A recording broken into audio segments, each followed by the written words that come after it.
اعوذ باللہ من الشیطان الرجیم، بسم اللہ الرحمن الرحیم۔ معزز ناظرین سامعین، السلام علیکم۔ بھائی ایک بات ہے، مجھے آج تک سمجھ نہیں آئی کہ جسے ہم معلم الملکوت کہتے ہیں، یعنی فرشتوں کا استاد کہتے ہیں شیطان کو، وہ ان کا استاد انہیں کیا سکھاتا تھا، کس بات کی تعلیم دیتا تھا، یہ بات مجھے سمجھ نہیں آئی۔ اگر آپ لوگوں کو کسی کو اس بات کا علم ہے تو وہ بتا دیں، مجھے تو سمجھ نہیں آئی۔ کیوں نہیں سمجھ آئی؟ وجہ یہ ہے کہ فرشتے نہ تو کسی شریعت کے پابند ہیں اور نہ شریعت ان کے لیے ہے، نہ وہ اس پر عمل کرتے ہیں۔ ہر فرشتہ اپنا الگ اس کا سلسلہ ہے، الگ اس کی عبادت ہے۔ جیسا ہم نے سن رکھا ہے، کوئی اگر قیام میں ہے تو فرشتہ قیام میں ہے، جو کوئی اگر رکوع میں ہے تو وہ رکوع میں ہے، جو سجدے میں ہے وہ سجدے میں ہے۔ ان کا صرف عبادت رب کی کرنی ہے، ان کا اپنا اپنا طریقہ کار ہے۔ اور شیطان جو سکھاتا تھا اسے وہ کیا سکھاتا تھا کہ یہ بات ویسے ہی بنی ہوئی ہے، اس کا کوئی وجود نہیں ہے۔ دیکھیے، آپ نے اس پر غور کرنا ہے اور اس کے بارے میں سوچنا ہے، اور علماء کرام سے پوچھنا بھی ہے کہ واقعی ایسا ہے یا اور کوئی بات ہے۔ اگر وہ واقعی استاد تھا فرشتوں کا تو کیا سکھاتا تھا؟ اب آئیے، جو تھمبنیل پر میں نے لکھا ہوا ہے نفس، روح اور شیطان، دیکھیے انسان دو چیزوں سے مرکب ہے، نفس اور روح سے۔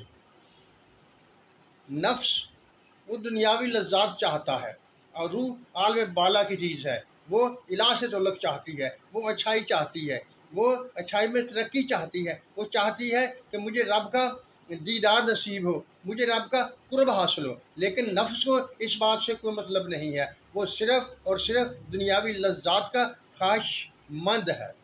یعنی انسانی زندگی کے دو رخ ہوئے، ایک نفسانی رخ ہوا، ایک رحمانی رخ ہوا۔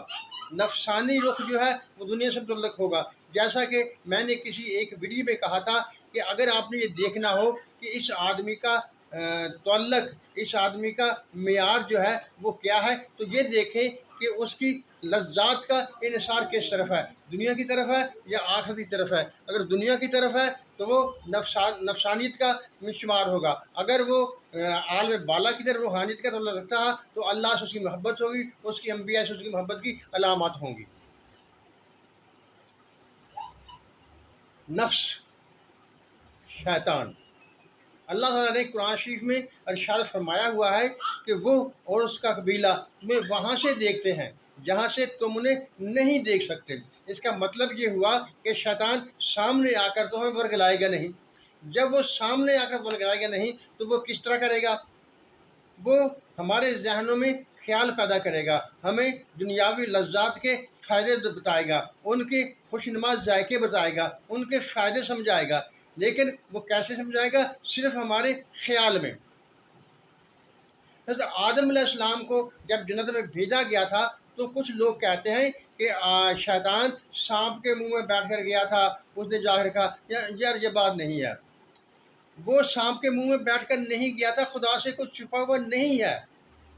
اس نے اسی طاقت کا سہارا لیا تھا، اس نے آدم کے جی میں، اس کے نفس میں یہ بات ڈالی تھی، اسے ورگلایا تھا نفس کے ذریعے، دور سے بیٹھ کر۔ اسے پاس آنے کی ضرورت نہیں ہے کیونکہ یہ طاقت اس میں موجود ہے۔ یہ طاقت اسے خدا کی دی ہوئی ہے، کسی اور کی دی ہوئی نہیں ہے۔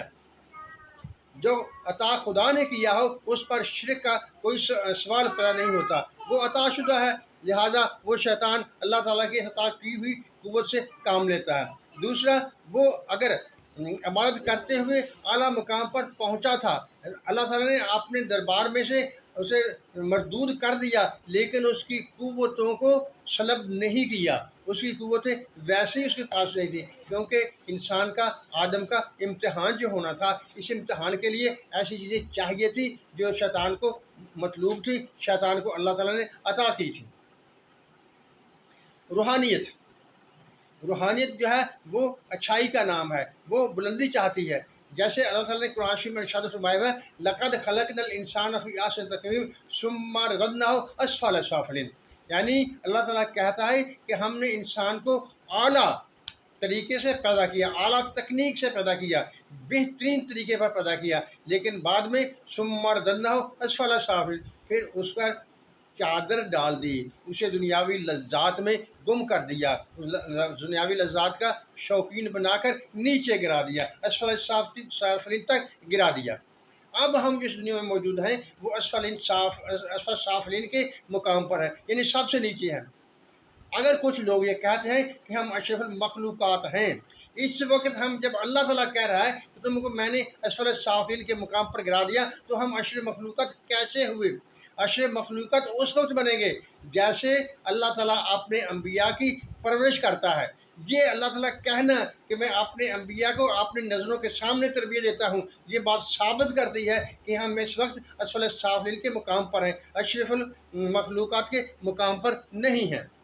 جب ہم نفسانی لذات کو پرے پھینک دیں گے، ان سے دور بھاگیں گے، روحانی اقدار کو اپنائیں گے، تو اس وقت ہم اشرف المخلوقات ہوں گے۔ جیسا کہ قرآن شریف میں اللہ تعالیٰ نے ارشاد فرمایا یہ جانوروں سے بدتر ہیں۔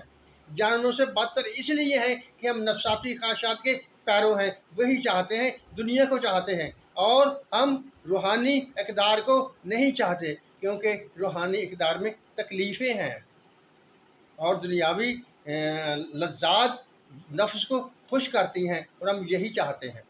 لیکن اللہ تعالیٰ کے نیک بندے جو ہیں وہ روحانی اقدار کو چاہتے ہیں، اور روحانی اقدار پر عمل کرنے ہی سے اشرف المخلوقات کا مقام ملے گا۔ اب رہا شیطان کیسے ورگلاتا ہے؟ شیطان نے کبھی کسی کو بازو سے پکڑ کر نہیں روکا، اسے ہانک کر نہیں لے گیا، اس کا ایک ہی طریقہ کار ہے۔ وہ کیا کرتا ہے؟ وہ ہمارے خیال میں وسوسہ ڈالتا ہے، اور اس طریقے سے وسوسہ ڈالتا ہے، اور اس طرح سے اس کے دلائل ہمارے سامنے پیش کرتا ہے کہ ہم اسی کو سچ سمجھ لگتے ہیں۔ جیسا کہ حضور صلی اللہ علیہ وسلم نے فرمایا ہے کہ یہ دنیا والے سوئے ہوئے، جب انہیں موت آئے گی تو پھر یہ جاگیں گے، پھر انہیں پتہ چلے گا۔ یہ دنیاوی لذات کا جو ایک سلسلہ ہے جو اللہ تعالیٰ نے اس دنیا میں پیدا کیا ہوا ہے، اس کا سہارا لے کر شیطان ہمیں اصل راہ سے روک دیتا ہے۔ معزز ناظرین سامعین، یہ مختصر طور پر میں نے آپ کے سامنے رکھا نفسانی پہلو اور روحانی پہلو۔ جیسے مقناطیس لوہے کو کھینچتی ہے، اس طرح دنیا جو ہے وہ نفسانی خواہشات کو ابھارتی ہے، ان پر ترغیب دلاتی ہے، لیکن روحانی پہلو جو ہے وہ اس سے بچنے کی ترغیب دیتا ہے، اور ہمارے بزرگان دین نے ہمیں اس پر عمل کر کے دکھایا ہے کہ کس طرح نفسانی لذات سے بچا جاتا ہے اور روحانی اقدار کو اپنایا جاتا ہے اور بلند مقام حاصل کیا جاتا ہے۔ معزز ناظرین سامعین، میرا مقصد صرف یہی ہوتا ہے کہ میں ایسی چیزیں آپ کے سامنے رکھوں کہ ہمیں روحانی اقدار کی طرف جانے میں آسانی ہو، اور نفسانی خواہشات سے بچنے کا ہمیں ترغیب ہو، یعنی ہم ان لذات سے بچ سکیں۔ معزز ناظرین سامعین، اللہ تعالیٰ ہم سب پر اپنی رحمتوں کی بارش کریں اور ہمیں ایمان پر ثابت رہنے کی توفیق دے۔ آمین۔ وما توفیقی الا باللہ۔